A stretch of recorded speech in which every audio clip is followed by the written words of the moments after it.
It's yours truly, Tammy B, coming to you with another session of Real Talk with Tammy B and Company, the show where we are recording live so that you amazing people can engage in our conversation.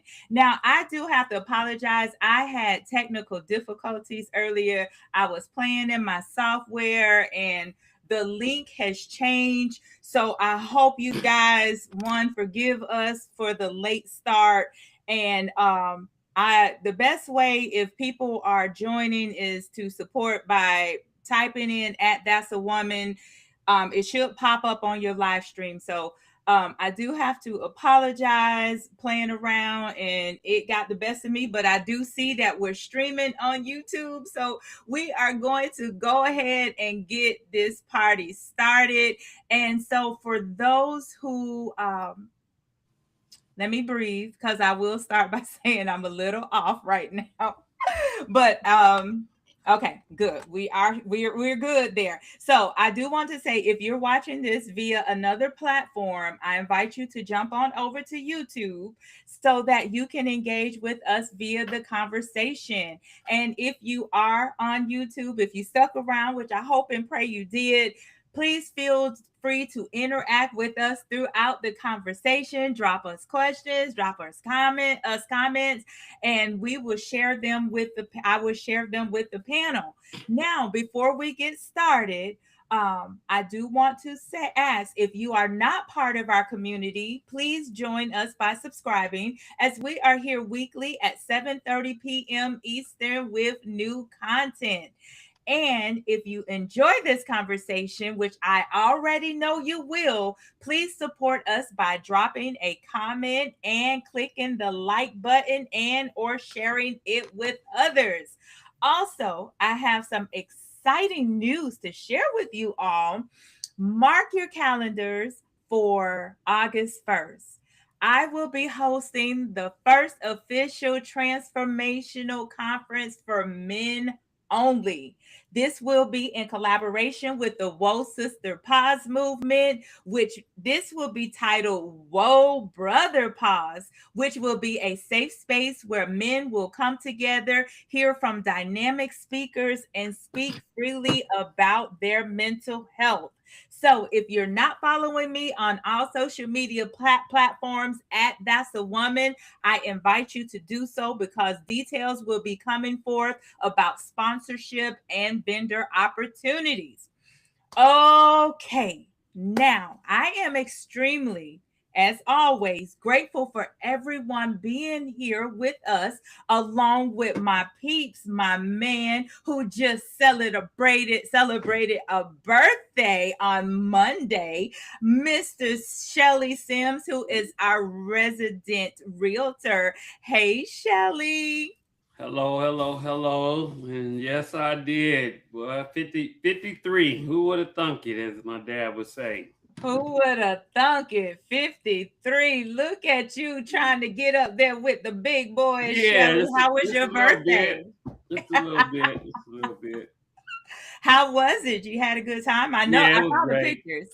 Yeah, it was great. Hung out with my baby. That's it. My daughter keep me young, so that's my partner in crime.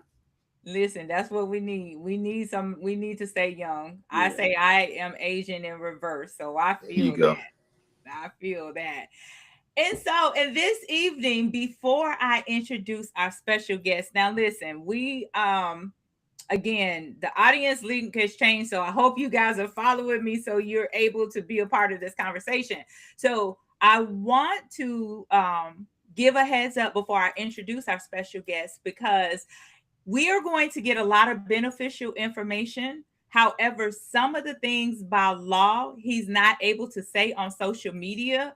So if he is unable to answer a specific question you may have, you are invited to have a free, yes, I said free consultation with him one on one, where he will provide it with him. He, at the end of this talk, is going to provide his contact information so that you can speak with him. And I promise you, in just a couple of personal sessions with him myself, I have already learned so much that I wasn't aware of. So I highly recommend the consultation. So, our special guest this evening is Mario Hubert. Hello, Mario. Hello, hello. How y'all doing? We are amazing. We are amazing. Welcome and thank you so much for joining us. And I just want to tell everyone a little bit about you. So, just so you guys know, Mario is a faith driven financial educator. He is a licensed brokerage owner and a purpose led leader committing to helping families steward money God's way. As a principal licensed financial professional, Mario specializes in helping individuals and couples invest wisely, eliminate debt, and protect their legacy through properly structured life insurance. His expertise is rooted in real world results, helping clients raise credit scores from the 400s into the 700s, achieve first time home ownership in as little as 2 years, and avoid the costly mistake of being overinsured and underprotected. A former longtime entrepreneur, Mario understands the pressures facing business owners and leaders who want freedom without sacrificing family or faith. Today, his firm operates in 7 states with a bold mission to place $1 billion into the Black community through financial education and access. Above all, Mario is a devoted husband. His wife is his best friend. He believes his faith, family, and financial wisdom are inseparable, with wealth serving as a tool to bless others. Welcome again, Mario. Thank you for having me. This is amazing and great energy. This is going to be fun. This is regardless of how this started. And see, this is one of the things that I say, one of the niche with real talk. Um, in life, you don't really get that do-over opportunity. So when imperfection moments occur, you just keep it moving. So that's what we're doing. I had a glitch, a hiccup. Look, trying to be fancy and it caught up with me and messed me up, but that's all right. We're going to keep it moving. So, listen, that's what this is about. I show you guys how to keep moving in the midst of mistakes. All right. So, welcome again. So, let me share with you guys our little fun fact for today. So you guys know I give us our little quirky food days and let you know what the quirky day for today is. And sometimes it's good days. So the food fact for today is yummy to me. It's National Blueberry Pancake Day. Hmm. Yeah. I'm with you on that. Yeah, that sounds really yummy. In fact, I just completed a 20-day detox on Saturday, and so I haven't had pancakes in a couple weeks. So that really sound yummy. But I'm going to not rush back into sweets. And Shelly, I'm crossing over into that vegetarian lane. That's the best place. I'm Oh my crossing. gosh, where am I? No, Mario, you don't understand. I have even said it on this platform. I said as long as a chicken being hatched, a cow being born, a pig being born, I'm going to eat meat. However, with a lot of research and deeper dives into my spirituality, it's time for me to probably say bye-bye to the meat because it's kind of processed all the way around anyways, and it's not that many chickens being hatched and stuff. So And you know, there's only 95 million cows on Earth, and the cow takes over a year to grow. But McDonald's sells 130 million hamburgers a day. So That's why I don't eat McDonald's. no, just think, where is that meat coming from with McDonald's, Burger King, Applebee's, every other restaurant, Five Guys. Yeah, Shelly. Listen, I can't even deny it. I can't even deny it because that's what I'm coming to the hard truth on. So yeah, I really have to, yeah, and believe me, my son is he is very supportive of me because of course he's a vegetarian. But I just never thought I would be reaching the day where I say I'm ready to give up meat. I did not think that day was coming, but um it's coming. Yeah, It's just take your time, listen to your body. Your body tell you what it need. Thank you. Thank you for that encouragement. And I know you will help me on the journey. And then my son, like Sunday, which was my first day off the detox, he made me some tacos out of vegetarian chorizo. Mm, mm, Like and fruits and strawberries and and I tried polenta. mm. I had never had heard of polenta until recently. And so now I am like, okay, bye bye grits. Yeah. So yeah, Mario, have you ever heard of polenta or No, I tried have it? never heard of it. The furthest I've delved off into vegan food is just going to vegan restaurants. So not much. I've cooked some of the foods in the breakfast section. So I delve off into it a little bit. The best impossible burger in the world has left us. Dantana's is closed. Dantana's had the best impossible burger right at Lennox. It was amazing. The chef, I complained. I said I asked for an impossible burger. The chef had to come out the back and say, "I promise you that was not meat. It was the best. It was the best." Man, I wish I'd have Really? known. Me too. Why are you Oh, laughing? I'm not, and I'm crossing over into the lifestyle. yeah, I would have avocados on there, jalapenos. It was amazing. Oh my god! And how long ago was this? They just closed them in December. Mm. It's a steakhouse, but they serve the best impossible burger. See, the universe play too much. I get ready to cross over, and then I have opportunity at a good burger. Cause see that's my thing. Like I love good wings, and Mm. I always wanted my wings fried extra extra crispy.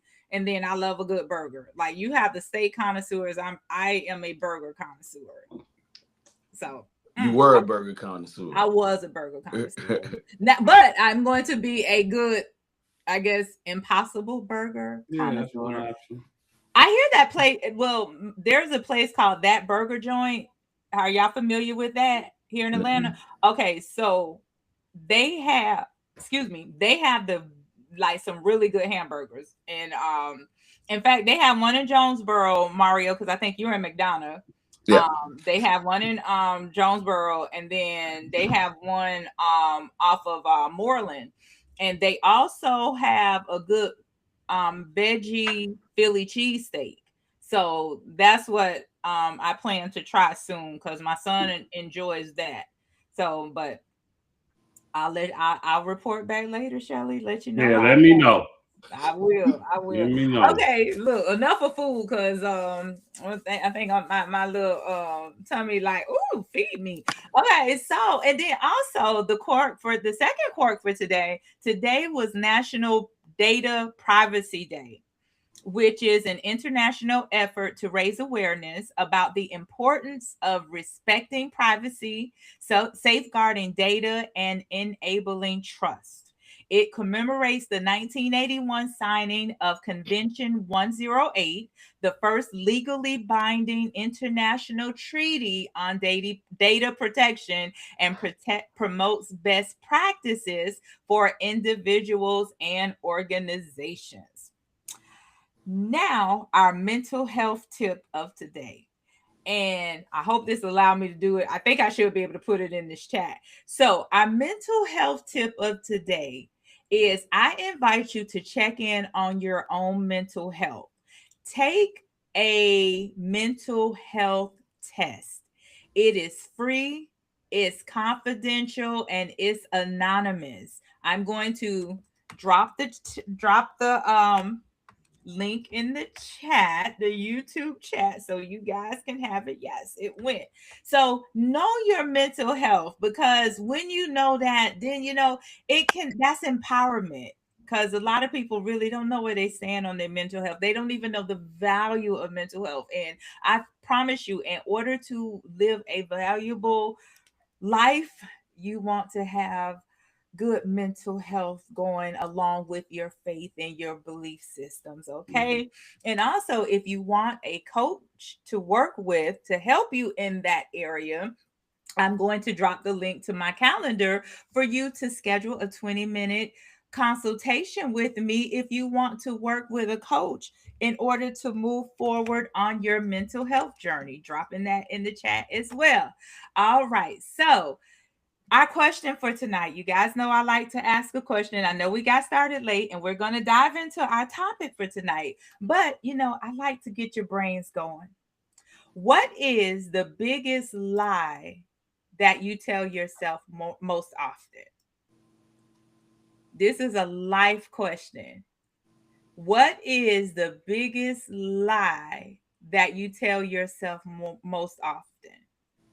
And it can even be around finances. Think about it. Because I feel there are not even so much as lies. I feel there's a lot of belief, what I call limited belief systems in place when it comes to finances. So what have you been telling yourself? And viewers, please drop it in the chat. Mario, Shelley, either one of you want to take a stab at that question? I would say I want to say this before Shelley, what we talked about earlier. Sometimes the thought would be, do I have enough time? I don't have enough time. The thought of, do I have enough time to reach my goals? Learning about money is not something we were raised with, and so some of us learned in a very late age, right? And so even though I'm a professional, my goals are so high. It's like, do I have enough time? And the answer is I do, but you have to understand that we always have that negative thought there that we have to win against. Don't even fight against it. You got to win against it. And standing guard over the mind, I do my best to speak, prosperity. And even though it may seem very big, the things I'm asking for, I believe the purpose of them being, the goals being so big, is so I have enough room for others to fit in it. Because if the goal is small, you can't help others. But the goals are big, you can fit others in and their dreams also. So we just got to have faith with it. That's kind of what I deal with on a regular basis. I love that. I love that. Shelley, you have an answer to that? I think the biggest lie I tell myself is, like, I'm trying to be able to explain it. But when I, like, say I'm on a budget or financial restriction and I want to treat myself to something, I always tell myself, it's okay, you deserve it, you that. And it's not necessarily a lie, but it's not healthy to my plans. I don't like giving up what I want for what I want right now. That's good. That's big. And look, Shelley, I don't believe you to be alone in that. All right, you know this. I don't think you're alone in that. I think if I were to answer that question for me, I can't answer this question without overriding it with the truth that I now tell myself. All right. So what I used to think was that to be rich was a sin, because I grew up in religion. I did. And they preach so much how, I mean, I heard so much how it's almost like wicked people are the ones that had money. So that was kind of a belief. Like, I felt I was just supposed to have enough to get by. So that was kind of a lie that I kind of, in a reality that I created. But now I know the truth, in which the truth is God wants me to be rich. John 10:10 tells me that he came that I would have life abundantly, meaning I can be as rich as I desire to be. I agree with that. Definitely. Yes. And since we are talking about wealth tonight, I got this video. I do have time to play it. I got this video that I wanted to play, and I thought this would be good to share. So let me share this real quick.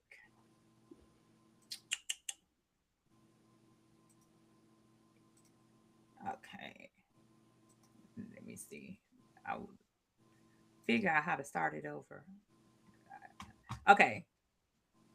I think just hit start and rewind it, move it back. Stop hanging out with people who are wasting my time. I understand that most people are just full of caca. Understand that the success only comes for the word work in the dictionary. That hustle was my greatest asset. In early, long lunch, short lunch actually, and don't leave early. Most of my friends are in late, long lunch, leave early, and going to the club. I don't want to go to the club. I want to own the club. But just resiliency and ignoring the noise. I think the biggest, my biggest aha is how much time I wasted trying to impress somebody who's interested in being a block celebrity. Like 8 billion people in the world. Just go talk to somebody else. But I was just uber impressed and ultra excited about impressing somebody who I thought the neighborhood concerned about. And you get outside the neighborhood, and nobody even knows who that person is. So I just go through life now. I just walk through life consciously oblivious of most things around me because it just doesn't matter. But that takes self-esteem. Yeah. So if I don't like me, I'm not going to like you. If I don't feel good about me, I'm not going to feel good about you. If I don't respect me, I don't have a clue how to respect you. If I don't love me, I don't have any idea how to love you. So loving yourself, whole and complete, being reasonably comfortable in your own skin, allows you to take the road less traveled, allows you to be an eagle surrounded by buzzards and turkeys, allows you to be the person in the room that nobody understands but everybody admires. I'd rather you respect me and learn to like me than like me and never respect me. These are simple things, but it's things that's hit me over time. And once you become reasonably comfortable in your own skin, you slow down, you become more sort of relaxed and I think more authentic. And that actually attracts capital to you. It attracts power to you. As you walk into a room, everybody wants to come over and talk to you, not to everybody else. So I think that's what I tell my 18-year-old self is it's not about just being smart. It's about understanding that we're not human beings having a spiritual experience. We're spiritual beings having a human experience, and energy really does matter.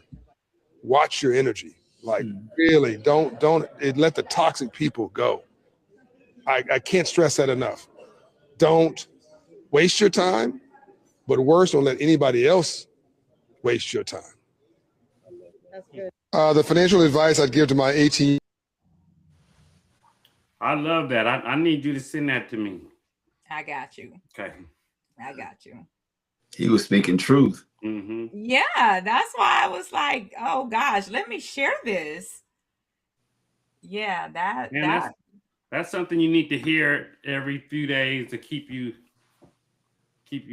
on track. Absolutely, absolutely. So definitely, and I felt that was a good segue into our talk for tonight. So with that, Mario, I am going to hand the floor over to you. I thank you so much again for being here, and we're excited about what you have to say. So go ahead and take it away. Man, I appreciate it. Really, I want to be of service tonight and be able to give any knowledge I can give to help. This is a tough economy, right?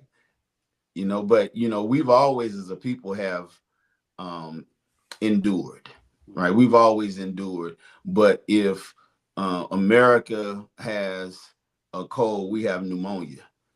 So if it's rough on the Caucasian race and all these other people in America financially, it's really rough on our people, right? Yes. And I just believe that if we could have been taught one core thing, to pay ourselves first, God, that would have been. Could you imagine? Like, I'm not gonna get rent this apartment unless I can continue to save my $300 a month, right? Or I wouldn't buy this car if I could, those little benchmarks, things like that, that I teach my clients now, and I work with them on understanding that what Shelley was speaking about with that delayed gratification.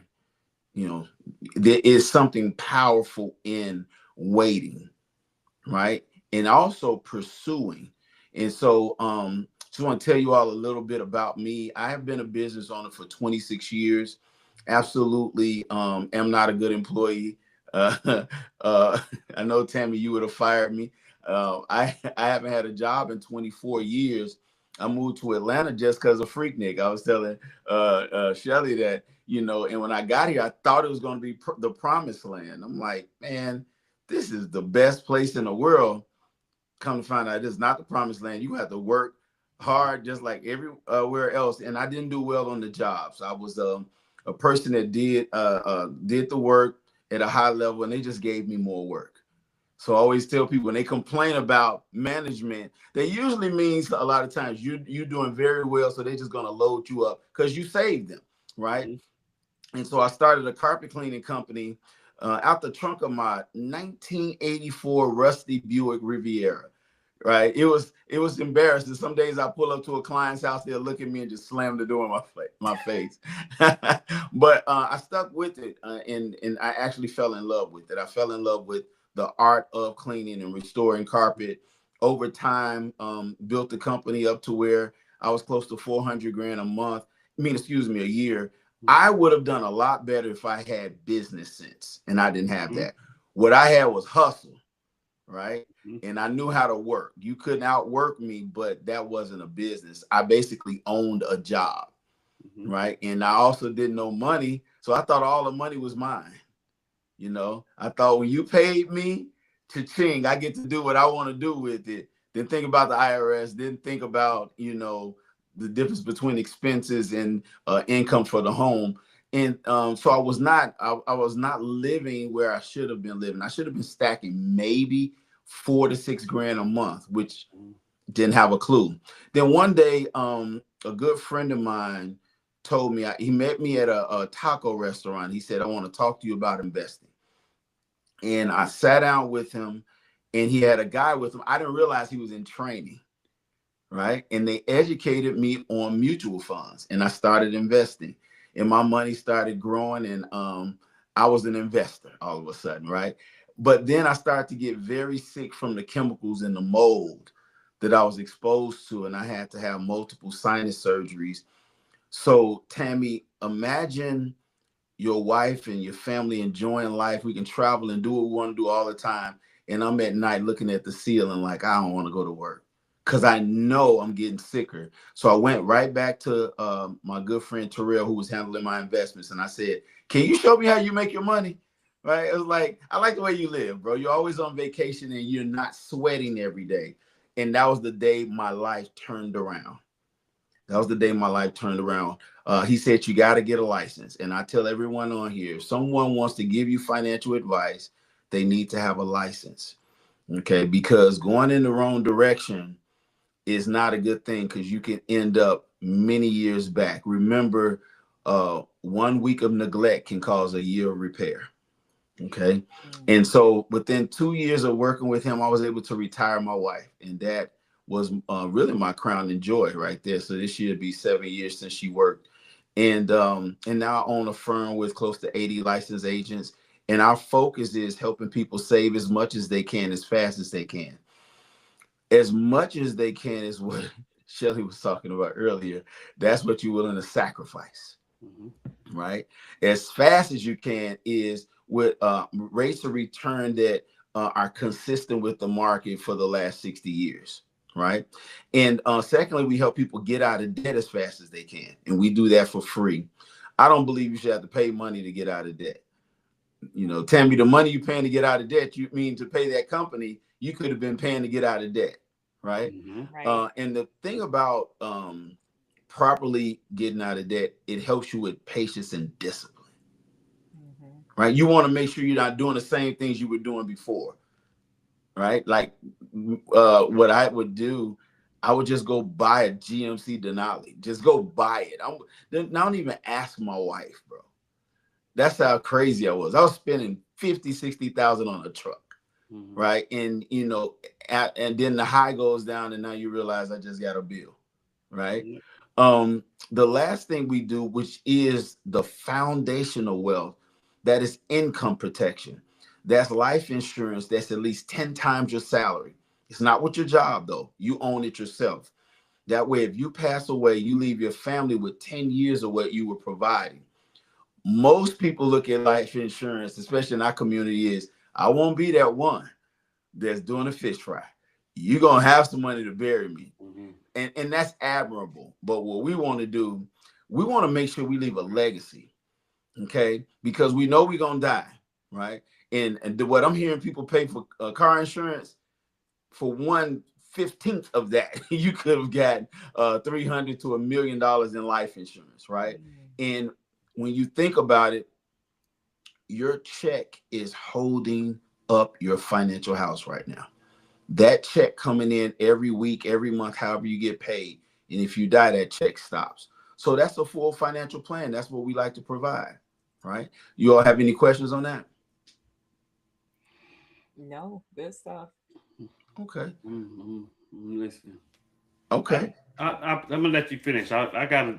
They all coming out, so don't worry about it. I'm no. You got to already have it written down. And Chad, if you guys have questions, feel free to drop them in. I will ask Mario as we go throughout the talk if anything pops in mind. Okay, good stuff, Mario.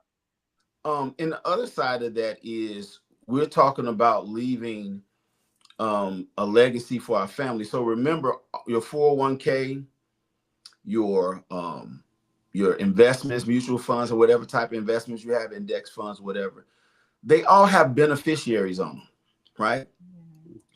And what we were doing was telling our clients, these are the instructions you want to give your family if you pass away with your money. Now, Tammi, if you pass away and you leave your family, you have a portfolio of 1.5 million. If they've never seen that before, that money will more than likely get eliminated fast. Look, right? Those that Denali, they probably have about 3 of them. Exactly. They have about 3 for a family of 2, you know. Yeah. And the thing about it is, I'm pretty sure they'll be doing the best they could. You only can work with what you know, right? So we help our clients to make sure their assets are placed in a trust. I'm not a lawyer, but we give them the understanding of how a trust works, and then we direct them to a lawyer. In a will and things like that. We have some popular entertainers, very wealthy, pass away without having a will or power of attorney. And when you think about this, you want to make sure that people are following your instructions, not that they're just doing whatever they want to do, but you built this empire. And then you look at your grandchildren are not taken care of the way you want them to be taken care of, or things of that nature. So I think that it's high time for us to get things in place. And I believe the one thing people attempt to do is be ready. There's no time like now. Right. Even if you open up an investment account for only $25 a month, you want to do that, right? Even if you want to get an estate plan set up, have a consult so you know what that looks like. It's just like buying a house. Shelly, I am in my wife's dream house. It's not my dream house. It's her dream house. And she tells me we can't move. So I don't know if I don't know. We'll just say what happens. I'm low on the totem pole. But I stood up in church one day, bro. I said, I'm going to buy my family a house. I was feeling the spirit. 3 months later, she said, well, you haven't even gone to the mortgage company. How are you going to buy a house? And I'm saying all that to say, I at least went to them to find out what I needed to have in place so I could have the house. And they did tell me, no, you can't buy no house. But what I did is I followed the same debt elimination plan that I provide for my clients, and we were able to get the home. I remember the last payment I made. I remember it. I was on the phone with my realtor, and he was saying, make the payment. It was a $2,000 payment. I said, I don't want to give these people this money, because I was still in that that slavery DNA, right? Slavery DNA. Don't really say you want to be free, but realizing that it takes sacrifice to be free. And when I made that payment, I actually have the video at closing, me dancing in the hallways, excited that we were able to get the home. But if someone would just sit with a financial professional, they would be able to get direction. And I look at it like a GPS for your money. You just want to know what direction you're going in, right? So it might be a good time for questions. Shelly, you said you had one? I'm adding them up. We kind of touched a few of them earlier, so I'm waiting. Okay, so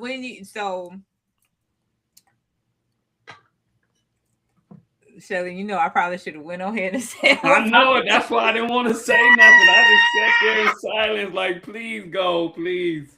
Yeah. Tammi forgets everything right when she about to say it. Oh, really? Yeah, so you got to let her just keep flowing. If you stop her, she in trouble. Yeah. And if I put fluff on it, like last week, I put fluff on a question that I was answering to Shelly, and Shelly like, well, explain. I'm like, I don't know, I forgot. I put fluff on it. So I lost my whole train of thought.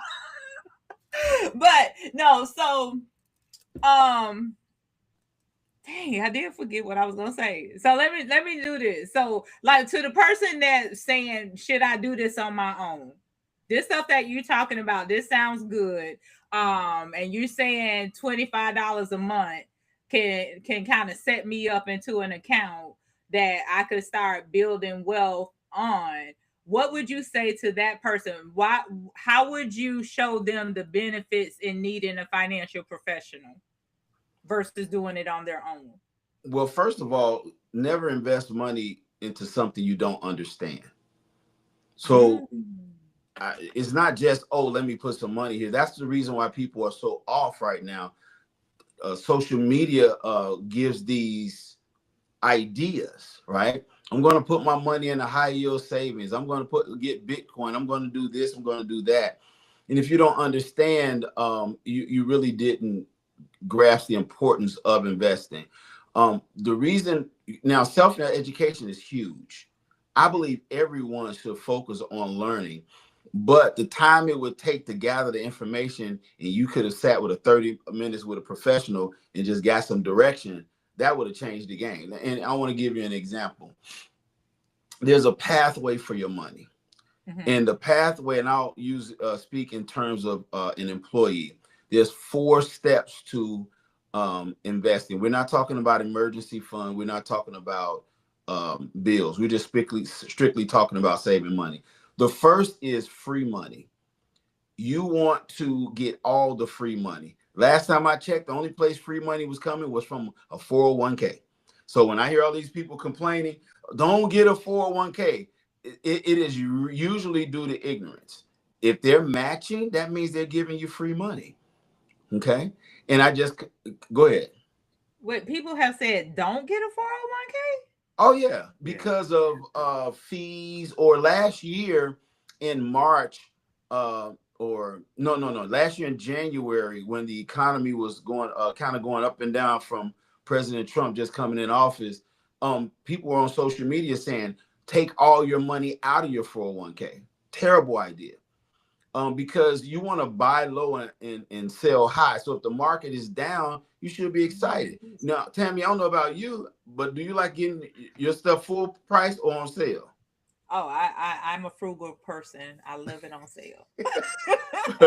Well, that's how the market works. You want to, but most people look at market price when they should be looking at the number of shares they have. But let me go back to what I was saying. So you want to get the free money first with your 401ks, but don't go above the match. You want to, or if they match at 5%, you want to stop right there. Okay. And the reason is 401ks typically don't have that higher rate of return, right? And also is restricted in the structure of whatever custodian that job may be using. But after that, now let's say you're matching at 5%, but you have money to invest. Second, number two is you want tax-free savings. Okay, tax-free. Tax-free will be a Roth IRA. Under 50 years old and under, you can invest $7,500 a year tax-free. 51 and older, you can invest $8,600 a year tax-free. That's tax-free contribution, tax-free growth, tax-free redemption, which means distribution or taking your money. That's like, what? That is huge. Can you imagine that? Now, with those two right there, you can become massively wealthy. We're not talking about having maybe $100,000. It all depends on age and what's your time horizon, when you want to be done working. I don't like retirement, y'all. I don't like that word. It sounds like you're gonna die, right? I like financial independence. Now, number three would be unrestricted funds. So Roth IRAs have restrictions. They limit how much you can invest. They have rules upon when you can take the money out, 59 and a half, except for emergencies or first-time home buyer. So the unrestricted funds would be your short-term savings. Let's say someone was saving for a wedding, or they're saving for traveling or something like that. Or you just wanted to invest outside of a retirement account so you can access that money earlier than retirement. That is an account where you can open up a brokerage account and invest as much as you want without penalty. You can remove as much as you want whenever you want to without penalty. Okay. And that is something a lot of people don't know about. Right. They're not familiar with that. So if someone gets a huge tax return, I haven't gotten a tax return in over 20 years, so I don't know anything about that. But instead of going to buy furniture, go buy a car, right? You can move that money over into what's called a TOD. An unrestricted fund is a TOD. It means transfer on death. The title just simply means that if you pass away, that money bypasses probate court and goes directly to your beneficiary. All it means is it goes directly to someone's. That's what I was saying earlier. All investments even have a beneficiary. Now you have your 401k in place. You have your Roth IRA in place. Then you have your unrestricted fund. If you now have money available, now you go to number 4, speculative. Speculative funds is, Shelly, when your cousin come and tell you they got an idea for a food truck and they need to borrow $10,000, and if you feel like it might work, well, I can lose this money. That's what that speculative fund is. That's for Bitcoin. I have clients that are in trouble right now because they reversed it. They went speculative first, right? It's too risky. It sounds really exciting. I'm going to put my money over here, over there. And they didn't realize they weren't in position for that type of risk, right? So mutual funds, brokerage accounts that I open for clients, they are a sector or a pool of companies, over 300 companies. And if you invest like $100 a month, for instance, that $100 is now going to be split into small pieces. You're buying small, tiny pieces of each company. So let's say, Tammi, you love Nike, right? If you invested $100 a month in Nike and Nike goes out of business, what happens to your $100? You lose it. You lose it.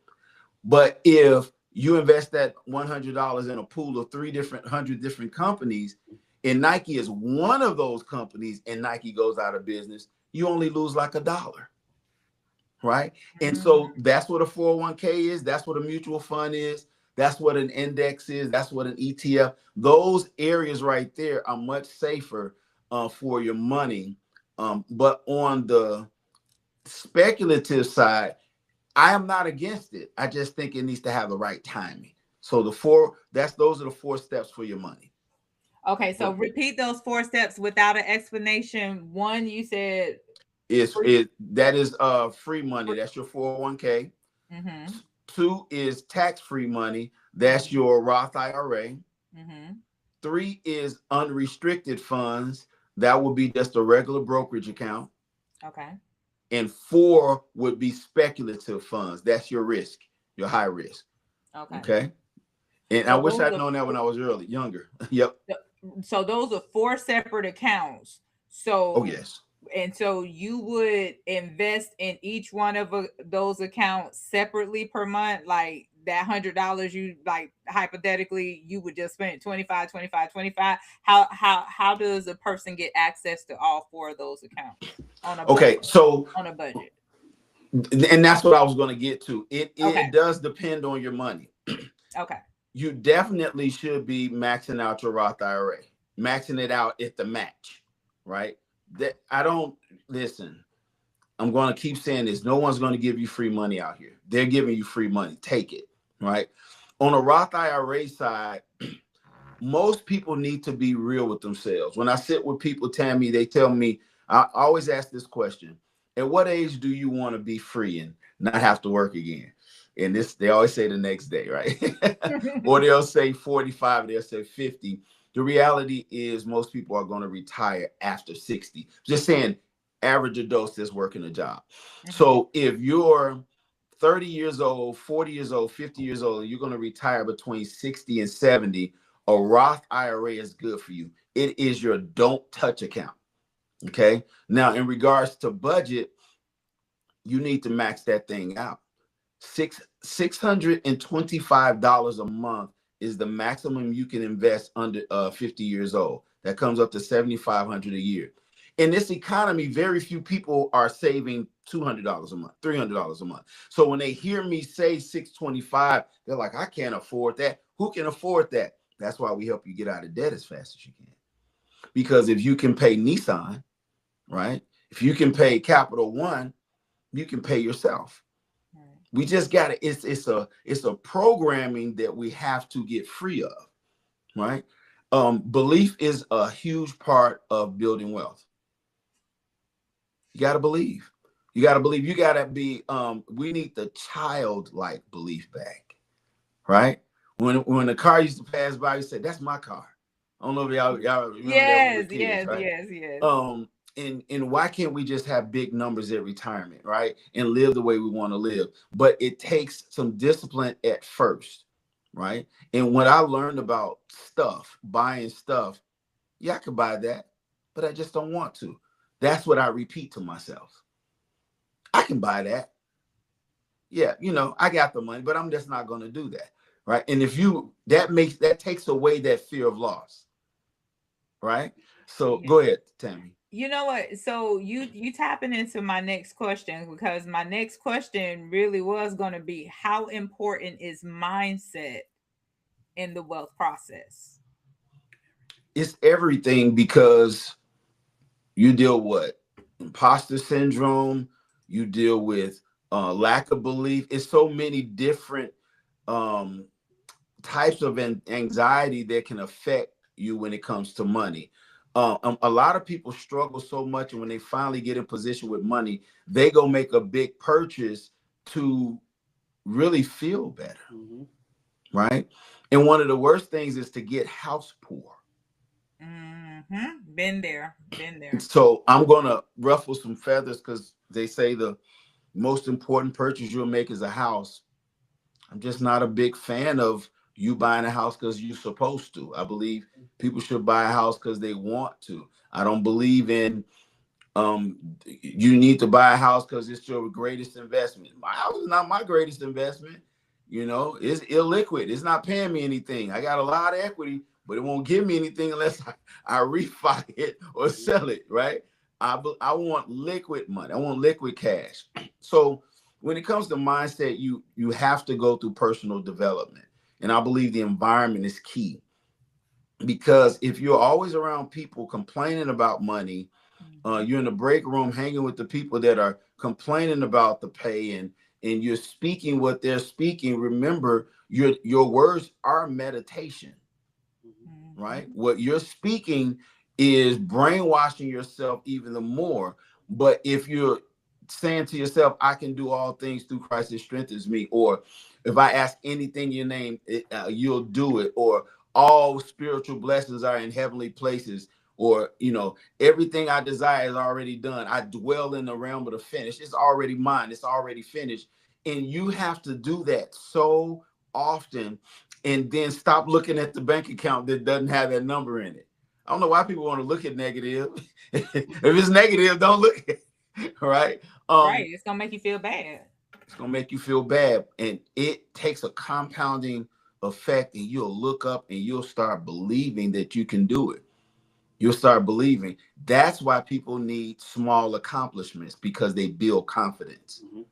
Right? Yes. So we'll go back to that $25 a month.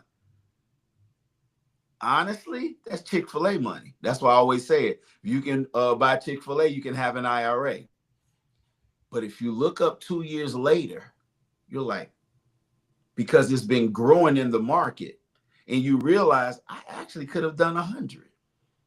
And now you'll increase it. When you get that raise on your job, if you're living good, why would you spend the money? No, just increase your investment. Just those little small things, and you'll look up over time, you'll be able to fully fund that. And as the money grows, you grow. You become different. So people say, I'm not going to change. Yes, you will. You're going to change. Yeah, you didn't work that hard to stay the same. But Exactly. I was going to say, I think the main thing for people is your surroundings, because I look back at my life, and I probably had successful businesses since 19. And it was always people around me who just believed in living in the moment, or had me believing, well, you're going to die one day, you better give it while you can. And it was like, you just blew so much money that you'll look back on like, I done spent $1,000 eating out, et cetera, et cetera. And so that's the key, is your people, is who you're around.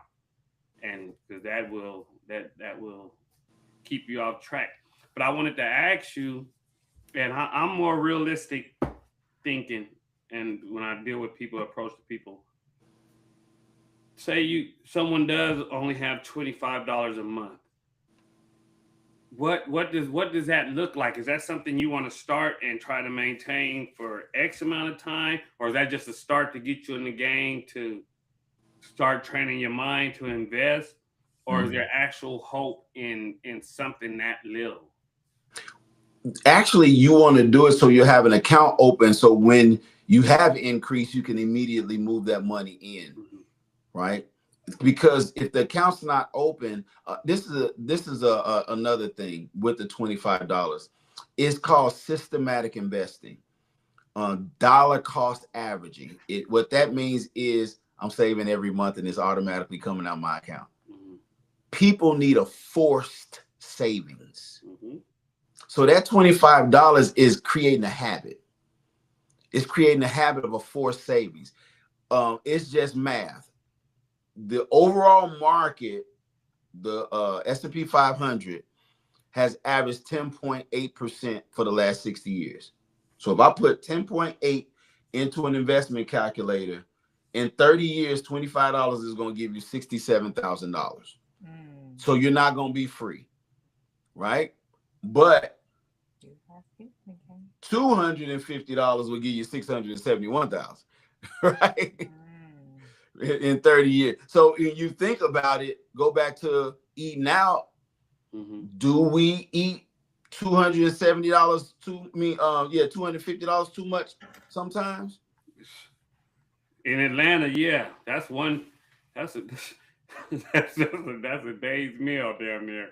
Definitely. And you know what's so funny about you guys talking about the eating out? I won't even bother to play it. Prior to this, somebody had sent me a video, and the girl was, look, as she eating her Chinese food, I guess it was recorded the last day of 2025. She said, in 2026, we gonna stop eating our money. Her she was like, my accountant saying, girl, you eat to a lot of your money, Chili's, PF Chang, and da da da da da da. So she like, in 2026 we gonna stop eating our money. So and she threw a funny that had me laughing. She was like, you all will go to the grocery store, buy grocery, and still stop to get something to eat. And I had to laugh because I'm guilty of that. I was like, they say you can't say amen, say ouch. So, so that was an ouch moment for me. So what you guys are saying is good, because we do need to be wiser with where we spend our money. It's time to get back in the kitchen and start cooking, and save the eating out for the weekends and stuff like that. But good stuff. Keep going. Tammi, we call that eating your seed. Eating your seed. Eating your seed. How can it grow if you're eating your seed? Yeah. No, I like that. And that is true. Because we need to be planning them. Because even when you were talking earlier about like some people not having their estate in order and stuff like that, or insurance, like, respectfully, I say this respectfully. We need, I know, I'm gonna get crucified for this. The GoFundMe's. It's an embarrassment. Yeah. And Tammi, I'm gonna say this. That's something else I think we gotta stop doing as a people. We're not gonna get crucified. The truth just kind of needs to be told. Because if you think growing up in our generation, even in church, the pastor will tell you straight up whether you was wrong, living foul, So we knew that. Now everybody's so sensitive. We're scared to tell people the truth and wonder why no one's succeeding. And so once people know that, certain things ain't cool, like back to the seed. That's the seed to hopefully grow. Like, so yeah, don't be crucified. That's just the truth. Tell them like it is. You're right. Because honestly, so then I'm gonna say it like this, because GoFundMe is a victim mindset.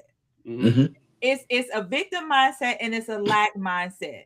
And if we're going to change, what did the man say on the video that I played? He talked about energy. So if you're going to change the energy, you got to shift the mindset. And so not even taking the proper preparation, and people, in a sense begging based on like, oh, well, I need this or I need that. Even on, I don't know if you guys are on the Nextdoor app.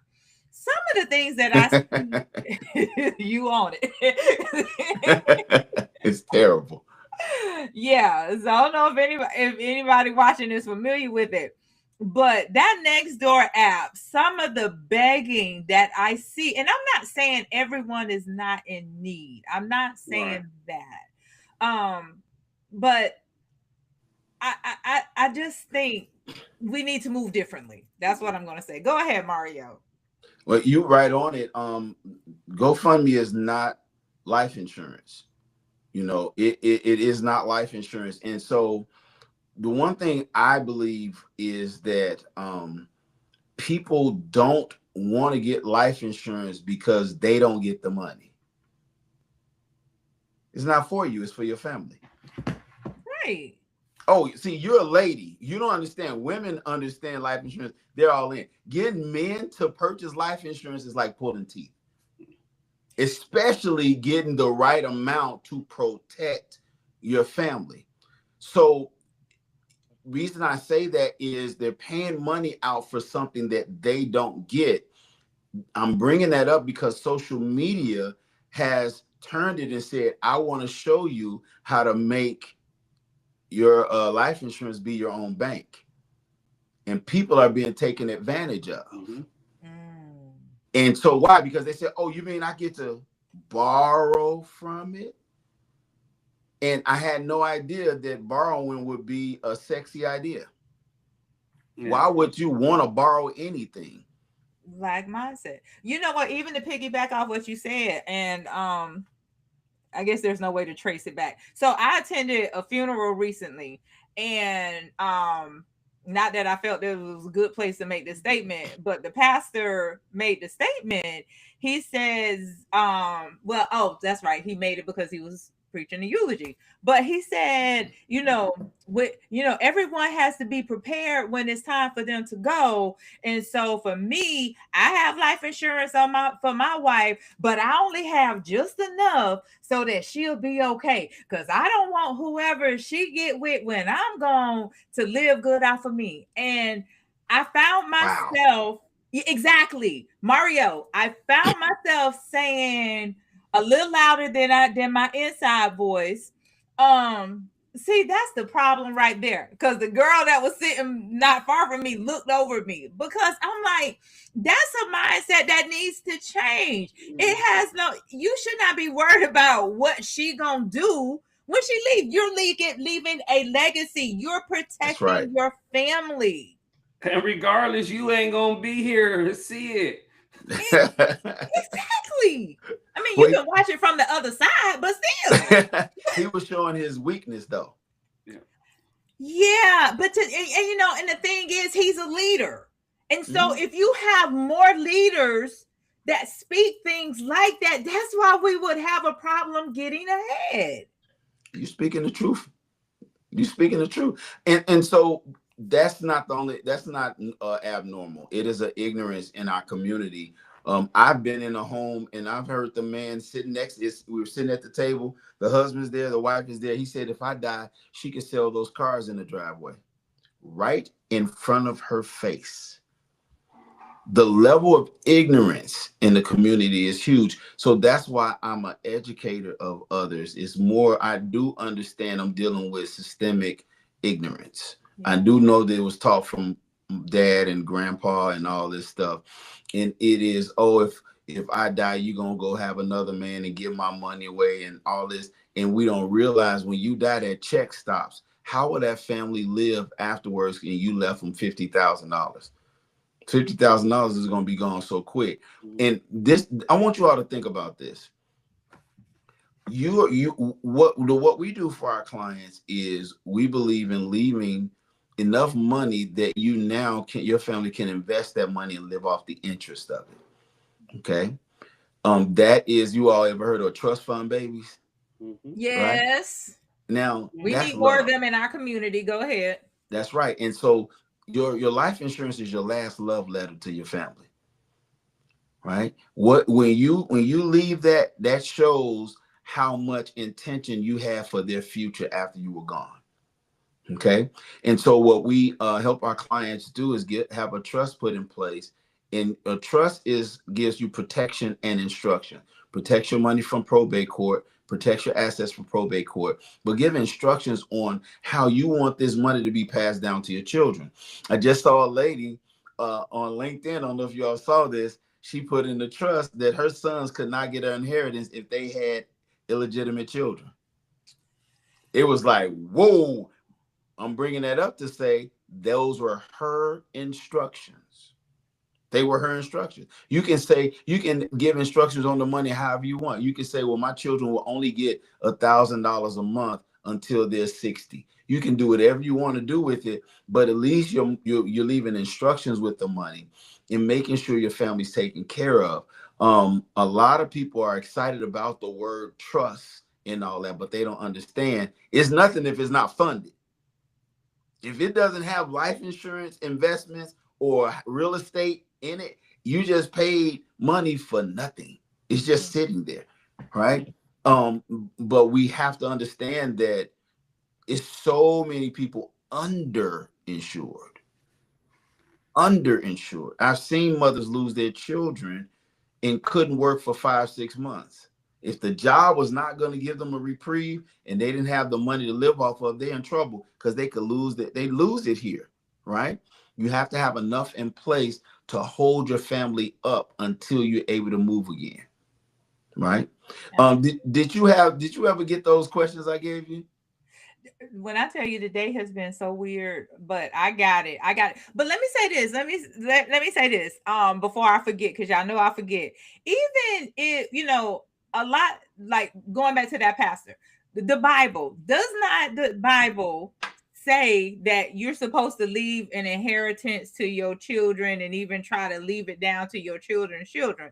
So even if people are going to follow biblical principles that is telling you, to work on your inheritance and not try to control that lady who you just talked about in LinkedIn. That she's trying to control people. So and it's her money. She get to do whatever she wants to. I can't tell people what to do with their money. But I'm like, really? So what happens to the money if they have illegitimate children? Like, you know what I'm saying? Like, are people putting thought into something like that? That's crazy to me. I want to read this though. So Cheryl Lee Lane says the Hubbard Group is my fiduciary. His financial guidance has changed my life. Thank you, Mario Hubbard, for taking the time to reach out to me about generational wealth. Okay. Yeah, she is special. That's a special lady. But I'm going to tell you, there are some awesome women that I have been blessed to work with. Cheryl is one of them. I really pray that our brothers will start to listen. Right. I have some success stories. I have a young lady that was basically starting just as a chef, and she just started saving money with me, just started investing, and we did our update. She couldn't believe how much money she has right now. I have a hairstylist in Noonan that's about to cross over 6 figures saved, and she's just in her mid-30s, and it's a little bit at a time. Right. We're going to reach them. Right. We're going to reach them. It's just, we have to realize people hear the loudest voice in their ear. The loudest voice is what they hear the most, which is usually social media. Right. Yeah. And Shelly knows real estate is a very profitable industry. It's a very, a lot of successful people come from it, but you better know what you're doing. Right. And I have so many people telling me, no, I'm going to buy some land. Right. And I'm still wondering, like, how is that going to, what you going to do with it? So, Shelly, could you speak to us about the real estate side? I'm curious because I don't understand this. When I talk about mutual funds investing, they come to me talking about they want to go buy some land. What is that? I think it's because people, like you say, are listening to everyone and seeing the quick get rich quick schemes. And I tell everybody, real estate is only good. Anything real estate is only good if you're flipping it. If you're trying to buy stuff to sit on it, or I'm gonna have this in 20 years, like it really just depends on what your purpose is. So anytime someone's like, I want to buy this, want to buy that, it's always a question of why. What's your end goal? And a lot of people get in it and think they're gonna buy a property and put this money in it and sell it and make all this money, and it's like, you don't understand the business side of it. You don't understand all the fees going to come out of this, the time it took to do that. If you break down how much time it took to make this little bit of money, you probably could have made that much on a job if you were. Wow. So it just, and not a little bit, even if, like, people say they make 50,000, if it take you 8 months to make it, it's dang near, that's a job. It took you 2-3 months to buy the house, 2-3 months to flip it, 2-3 months to sell it. You're working, so it just depends on your purpose. But like I said, a lot of people don't understand. It's not easy if you don't know what you're doing, and if you're not in a position to do it right. It's not. And Shelly, isn't that kind of getting ready to change? Because y'all know I call him Loki. Mario, I called the commander-in-chief Loki from the movie the Avengers, because Loki is that person that loves attention and he's a male diva. So he does things for craziness. But didn't he sign submit an executive order for investors to stop buying up the properties for corporations too? Because almost 40% of all houses are owned by corporations, and he wants us to be homeowners. Because for a lot of people, if you're buying a home to stay in forever, that is a part of your portfolio, and most homes always, grow in equity. So it is definitely a part of your savings, but corporations are buying them right now. So and see and now Y'all know I'm not a fan of his, but that one I'm a huge fan. Shots out to the Orange Man. But once again, that's only for people that want to buy homes and keep them. If you just Yeah. Well, if you that's a the lot of thing because what they have done because what corporations and investors have done to this market, they've made it hard for the average working person to be able to buy that home to be able to live in. And then yeah. you have, and on the other side of COVID, and then you have the rental market where the rent is higher than it should be, like Georgia. Georgia used to be one of the cheapest states to buy real estate in. Like everybody flocked to Georgia because you could get a big house for a little bit of money. Mhm. That has changed. And Yeah. so therefore But you know, I the like market's that always portion. gonna make up for that and balance out. But like I said, it's all what you're gonna do with it, what your plan is. And people just buying a house for 3-4 years and think they're gonna have $100,000 in equity is a farce. So Yeah, no, that's yeah, you just gotta and that's where a lot of my people go wrong because they all buy houses and in 3 years they'll see a big number, they'll see 100,000 in there and be so eager to sell it. And I'm like, slow down because I know me and the other guy, we making 25 of it. And the loan people making 10, 15 of it. Title's making, 7, 8 of it. You're not gonna walk away with that. And and then not only that, I'm sorry, I cut you no, off. go ahead. And not only that, where are you gonna go? That's the Exactly. thing. When people You're gonna put it in a new house and start all over the process, and Yes. you've gone nowhere. So if you're not buying them to live in to 30 years and pay it off or double your payments and get it done in 15 years, it's definitely not a good business plan unless you just got money and you could buy 4 or 5 of them and flip them at the same time and have money to put into them to get them past market value. So it's Yeah. just like kind of like investing. It's the plan. It could work if you have a plan. Well, people, they look at real estate as a business, but real estate is investing. Mm-hmm. Mm-hmm. And money is accumulated through investing. Mm-hmm. Money is accelerated through business ownership. Mm-hmm. So they're looking for speed. It's like you asking about the $25 or whatever. But not to cut you off, they're asking for speed, but they don't want to invest. People who are making money, I'm not gonna say them because a lot of us are doing it right too. But couples are buying property and paying the mortgage double, not paying the mortgage and now you got some extra money and you finna go party with it or buy that car or that those shoes with it. So it is definitely an investment. If you're not planning on putting your money back in your property or in your loan, you'll be at the $25 mark kind of all your life. And especially at this big old age, when we start crossing that 50 threshold, Yeah, time is ticking. Yeah, you really want to do things differently. What they say, insanity is doing the same thing over, expecting a different result. Mm-hmm. So, it's almost, and correct me if I'm wrong for making this statement. It's almost like if you can't afford to invest $25 a month into, something that's going to grow over time, it's like you really need to rethink your priorities. Yeah. You need to go. And with the housing, if you're not willing, if this isn't your primary residence you want to be in forever, if you don't have a plan and strategic wise is what you buy, know what it's going to cost to go in there, know what you're going to make, then you'll be doing the same thing every year and wondering why you're not making that money. And also, people have to understand the key is cash flow.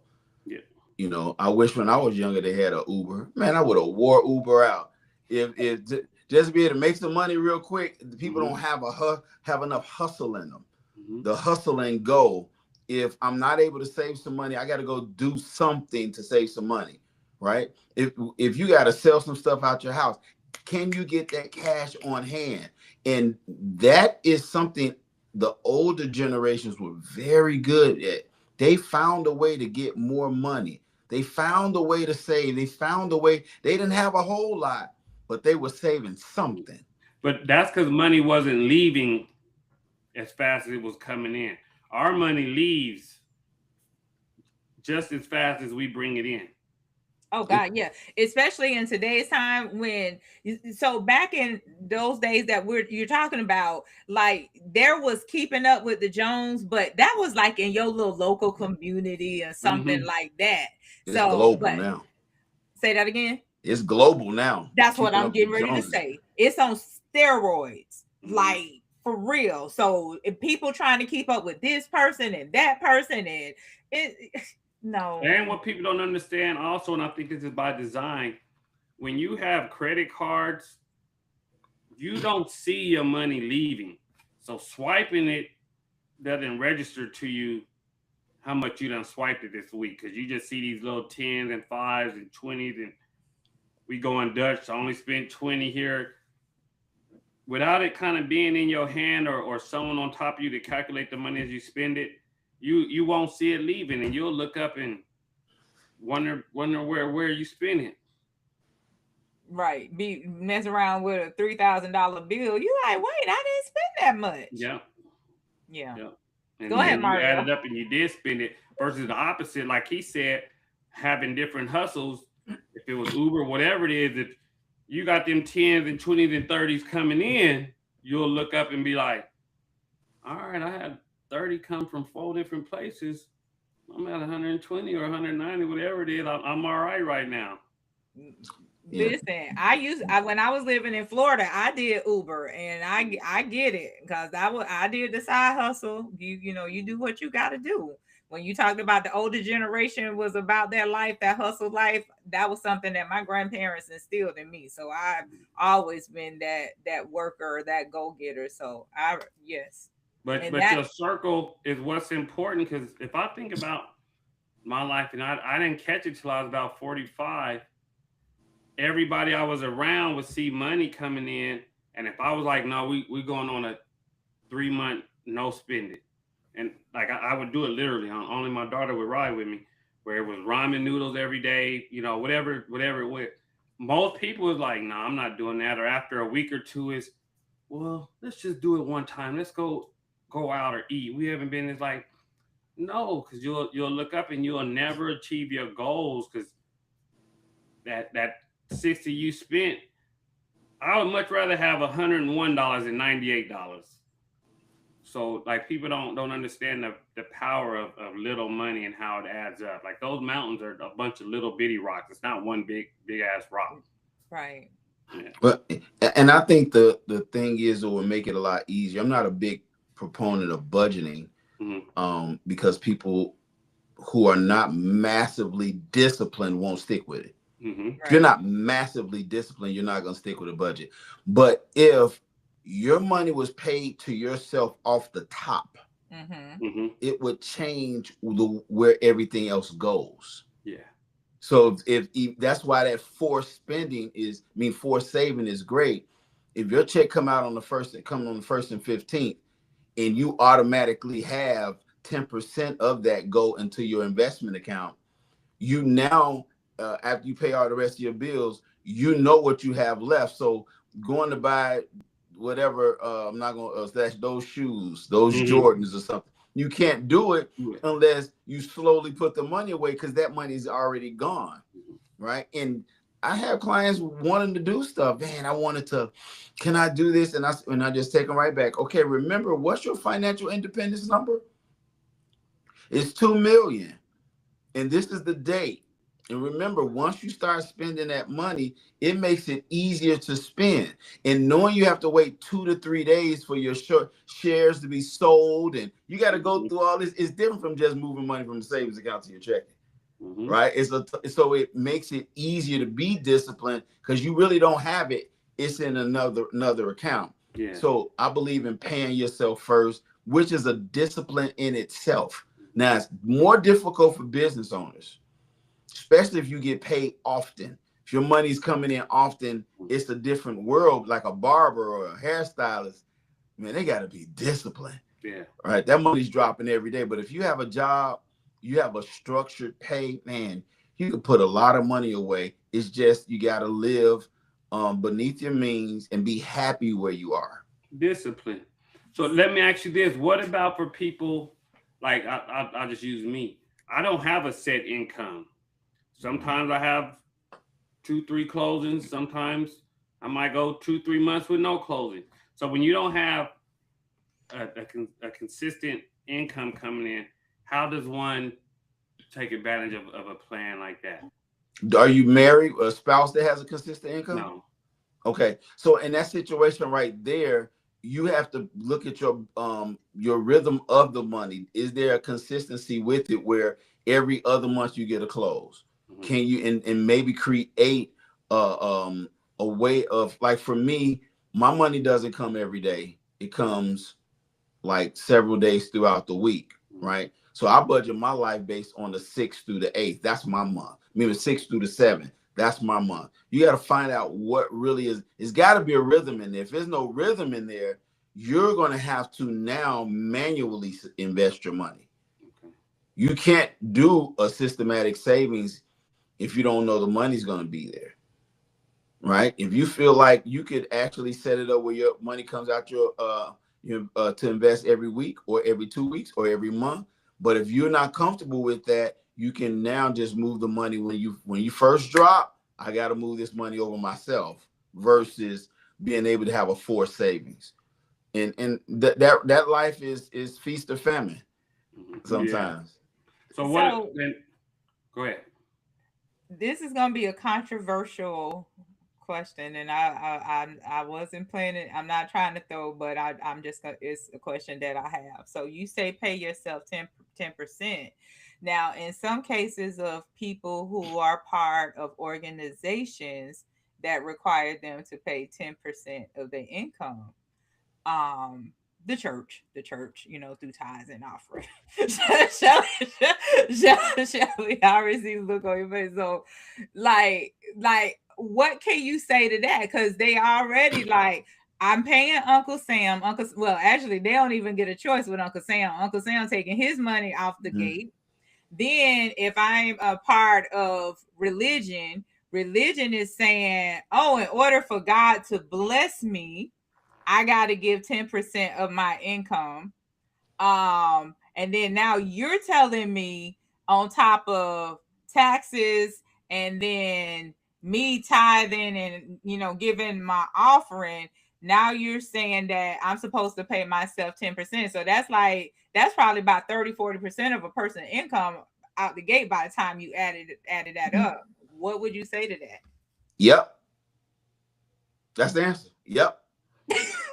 Yeah. Thank you. Yes, that's the answer. Like that. Yeah, just like that. Because this the thing. Your biggest bill, your largest bill are your taxes. People think their largest bill is their dwelling. It's your taxes.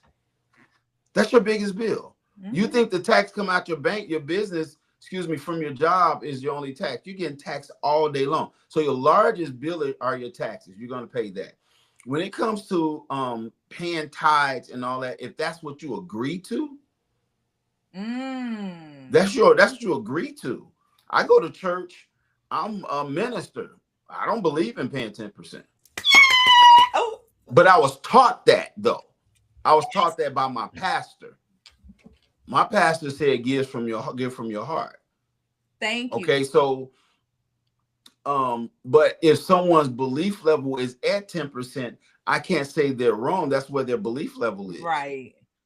But when it comes down to giving to God, the misrepresentation has been an exchange program. I give you money, you give me a blessing. That's not biblical. Let me change that. That's not grace. That might be some Old Testament stuff. For me, I thank God that I can just talk to God and say, what do you want me to give today? Mm-hmm. That's where it is. The same way it is if somebody's panhandling, they need some money. Lord, you want me to? I got a connection like that. You think I should give? And I know the feeling of, yes, give. And I know the feeling of no. Right? Yes. Yeah. So no, I love you saying that. Thank you. Go ahead. Pastor let us know you don't give your rent money to the church. But I've heard other pastors say, you give, until it hurts and all this stuff. And I'm just not a part of that. Neither am I. I'm not a part of that. So I feel sorry for people who are, but you are your most important bill. I don't believe giving to the church is a bill. I believe that's God's money. That's why I ask him, what do you want me to give? Sometimes it's more than 10%. Depends on, but I believe paying yourself is something that people think when they buy a Coach bag, they paid themselves. That went to Coach. That didn't go to you. No, man. Right? And it's unfortunate what the disdain you have for the church. It's not the church, it's false teaching. Yes. So I want to make sure I want people to think we got something against the church. It's not the church, it's false teaching. Yes. And so if you this close from slavery, you learn what we just a few years from slavery. So the intelligence hadn't caught up to how to even read about it. Yes. Come on, Mario. I like that. It's the truth. I mean, no, it is. And then you bring the egos, you bring the want to dominate, and then y'all know one of the greatest things in the church is misogyny.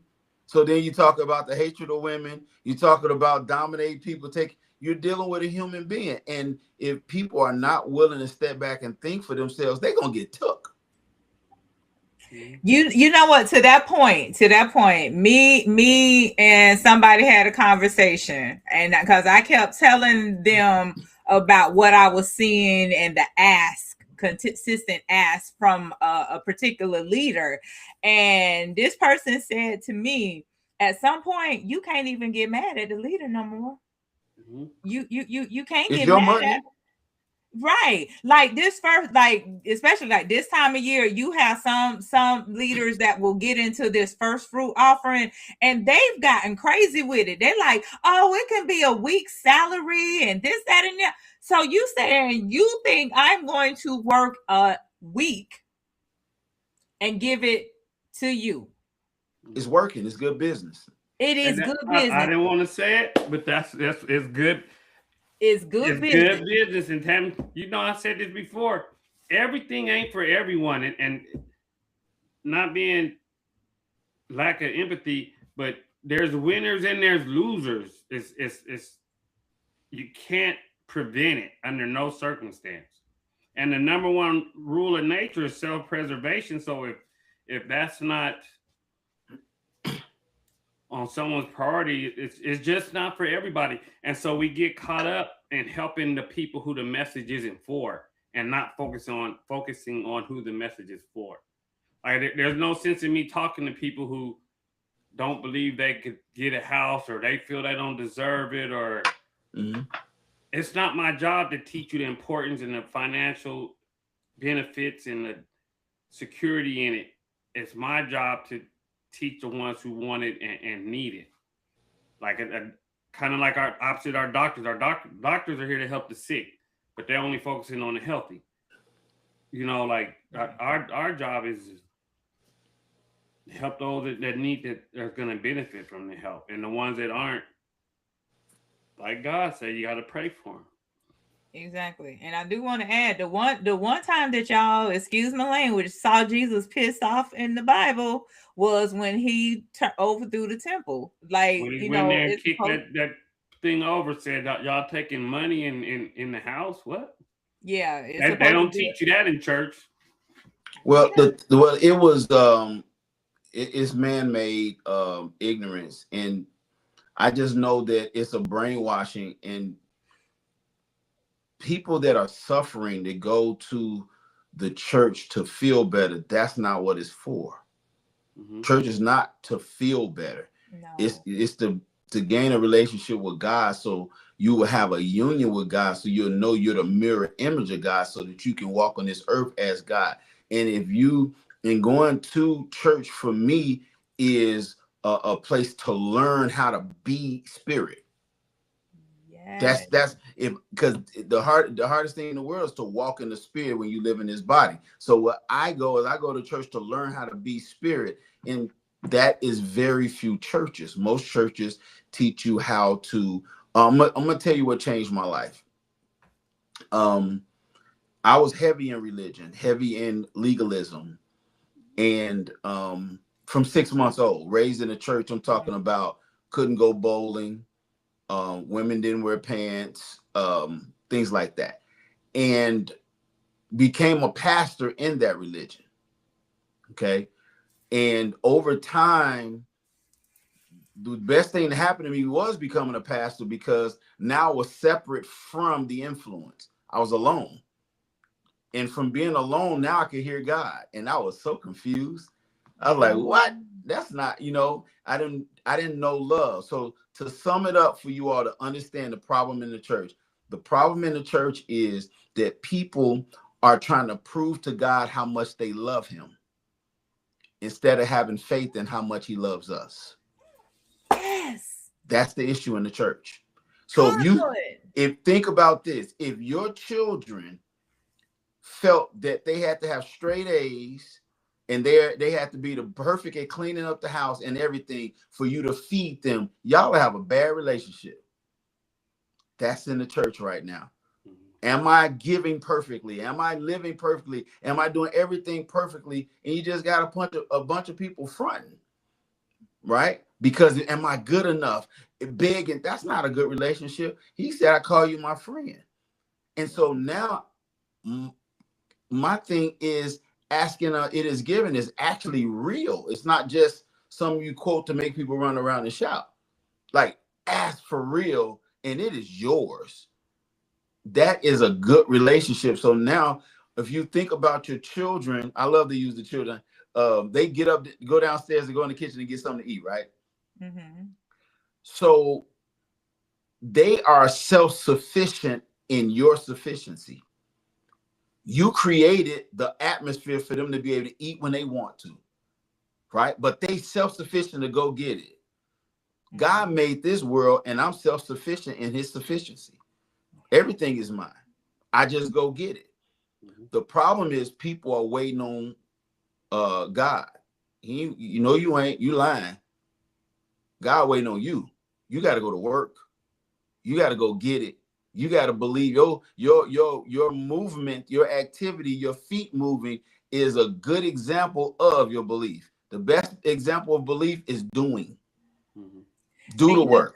And you know what? Even to piggyback off of that, two things. One, because a lot of people have their flock. I'm going to use it that their followers. I'll say their followers, thinking that they are the connection to God. So they're not being really told, no, you can bypass that leader and go to God yourself and have that relationship. And that's all by design. And then I'm going to also add, that's why a lot of them are pissed off with Drewski, because Drewski like literally called Drewski shouts out to Drewski, because Drewski put it all on blast. And everything that Drewski did, there was I saw footage from somebody sent me a video where there was literally footage of a pastor coming in through the sky and pulling his Bentley into the congregation and saying, this is the Lord's car. But then when somebody asked him to drive it, the man said Jesus wouldn't want that. No, he said no real fast. They said, well, can we drive it? He said no, Jesus wouldn't want that. Like, it's a lot. And as a matter of fact, I have the clergy coming back on. I want to say it's February 11th, because we had a part 1 conversation on why the church doesn't talk about domestic violence and mental health. So I had about 5 clergy members, and so they're going to be back on February 11th. So I plan to definitely bring that video up in discussion. But this is good stuff. So before we run out of time, I want to ask you this question, Mario, because this is something you brought to my attention, and I want others to hear who may not be aware. And we're going to have you come back and talk about some more stuff, because I'm thoroughly enjoying this conversation. Explain to the people the difference between pre-tax on their 401k and post-tax, because you made me aware of something that I wasn't aware of. So very good. So very good question. So 401k is an employer sponsored plan. 401k, IRA, 529, all those are just tax codes. I want people to understand it is a rule on how money is going to be taxed. So inside the 401k, you have two directions. You can go pre-taxed or post-tax. Post-tax will be usually a Roth inside of a 401k. So always think post-tax is Roth. Post-tax means that I saved my money after I paid my taxes. Post-tax. Pre-tax is the equivalent of a traditional IRA. I invested my money before I paid my taxes. Okay.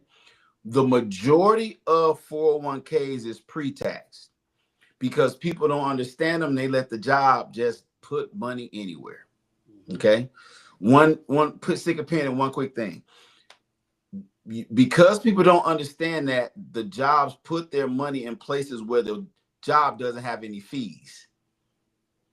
So to protect the job from having fees, what they're doing is giving them some crummy investments. Okay. So when the money, that's why people's money doesn't grow very well in the 401k. So when the money is in a pre-taxed account, which most are, you get a form. I forgot the name of the form. Forgive me. At tax time, and it lowers your taxable income. So if you make $100,000 a year and you invested $10,000 into your 401k, you will be taxed at $90,000, not $100,000. Okay, so every year you can look like a tax break. At 59 and a half, when you can access your retirement and you're ready to take the money, you got to pay, and you're going to be charged earned income tax at that rate. So if you're 35, 40, 45, you don't know what the taxes are going to be at 59 and a half. So you want to pay the taxes now because you know the tax rate now. Okay. And so people think they're going to get a large amount of money at retirement, and it is cut dramatically because they have to pay those taxes. It is a major hit. And the problem also is, are you preparing for the true number? Right? If your lifestyle is based off needing 800,000 and you only get 500,000, that's a tough pill to swallow, and many people have to go back to work. You know, so those are the differences. So you never hear people saying you need to get a traditional IRA because they know you're going to owe taxes later. Wow. Okay, that was good. So basically, if just for everybody to understand, so like say for instance, you have 10% of your income going, and your employer is matching 5. So what is it okay for you to answer this question? So a recommendation would be get all the employer match at 5%, but now take that other 5% and invest that into a Roth IRA or one of those other accounts where it can potentially grow your money even faster. Yes, I strongly suggest that because you normally can get higher consistent rates of return outside of a 401k plan. But just go up to the match, and if you don't come with me, you can go with some licensed professional that opens and they will give you history on the funds that they recommend. Nice. I love it. Shelly, you got anything? No. I'm just listening because I'm learning. Right? We're students. We're students. No, this is good stuff. Okay, we do have is it okay for you to share the story about when going back to real estate with the lady and the annuity? Talk about are you able to talk about annuities? Or yeah. I can talk about it. I can't really talk about like average rates of return and things like that. But I can just give the story. I really don't like annuities, and I don't like CDs, things wherever you have to sign a contract. Remember, anytime you sign a contract, it only benefits the person that wrote it. Okay. So And also, you will never get wealthy in guarantees. And so that's why people run to a CD. They told me I'll get 2%. Yeah, you will, but the money's locked up in a really low rate of return, right?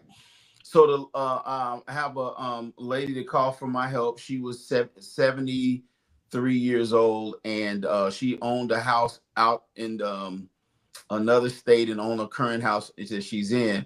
Had 400,000 in equity in her current home, 200,000 in the other house. Problem is, the other house her daughter was living in, so she wasn't getting the rent she was supposed to get.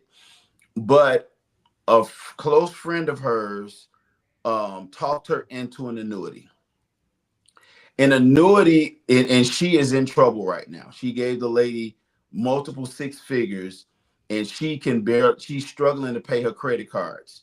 Because why? She can't access any money.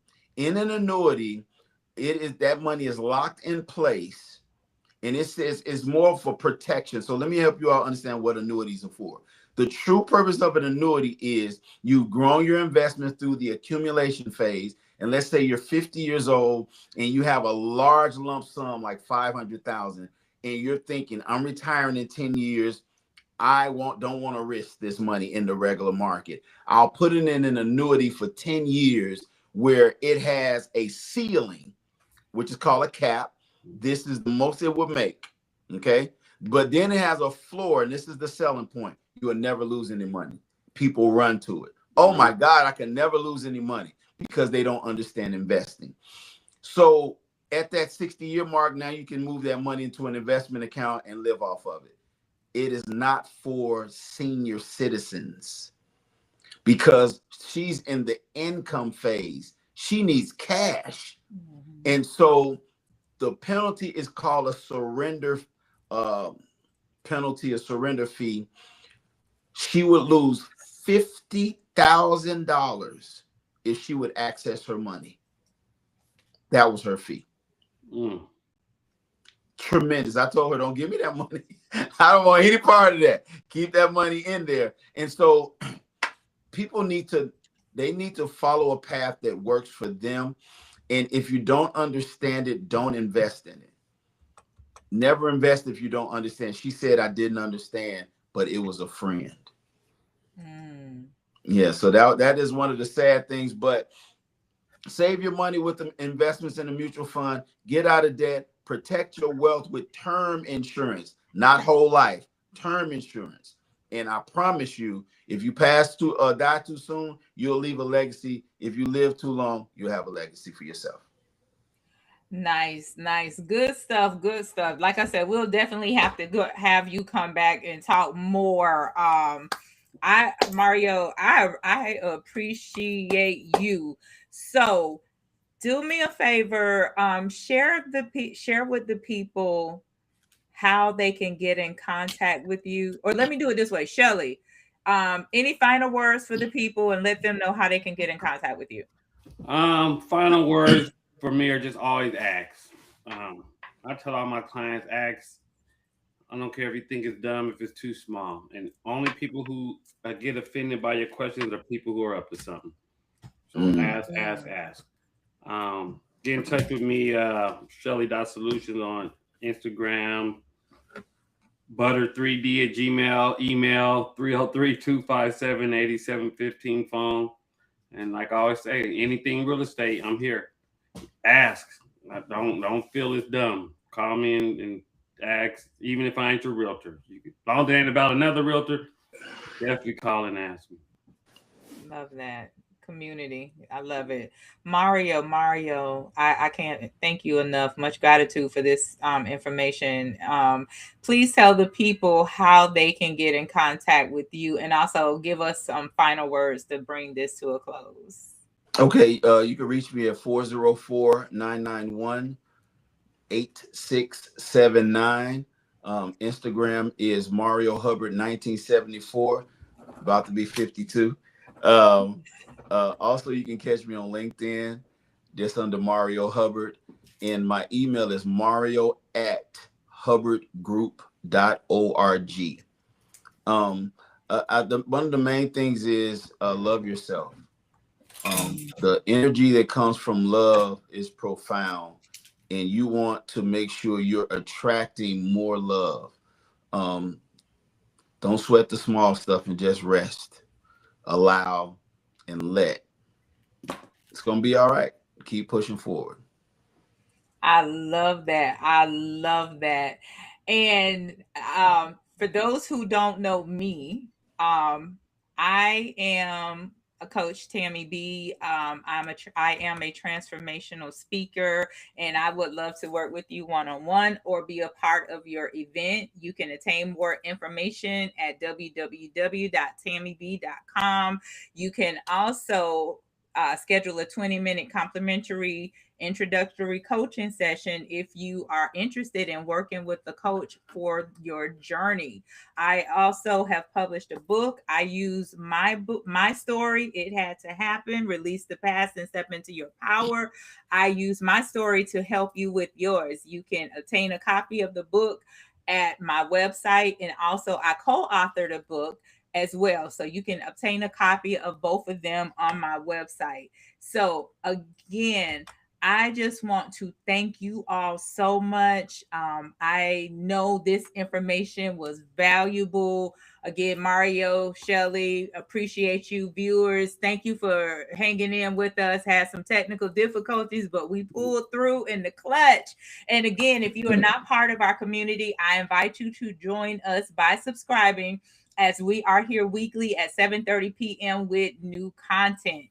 And next Wednesday, be on the lookout. We are going to have Mr. Van Dorn be with us, and we're going to be talking about sacred geometry, because first Wednesday is Wisdom Wednesday, and so we're going to be talking about sacred geometry next week.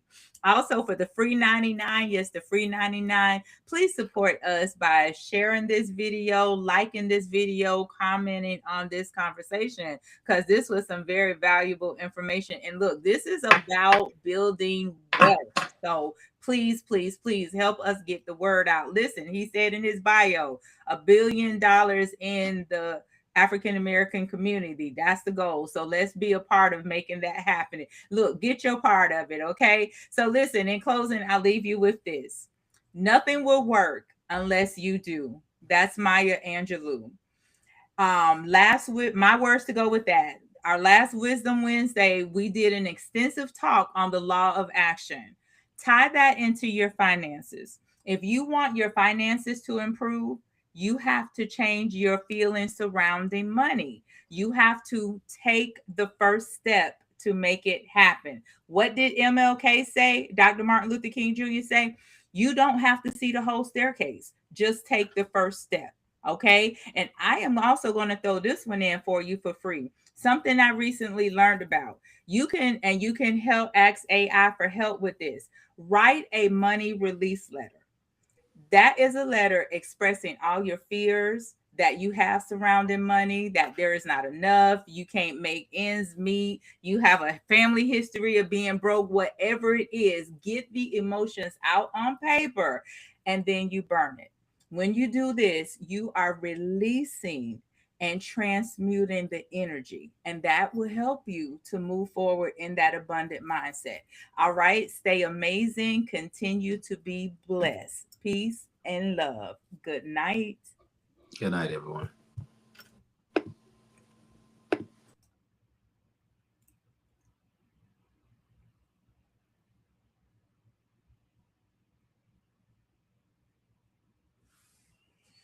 Here we go.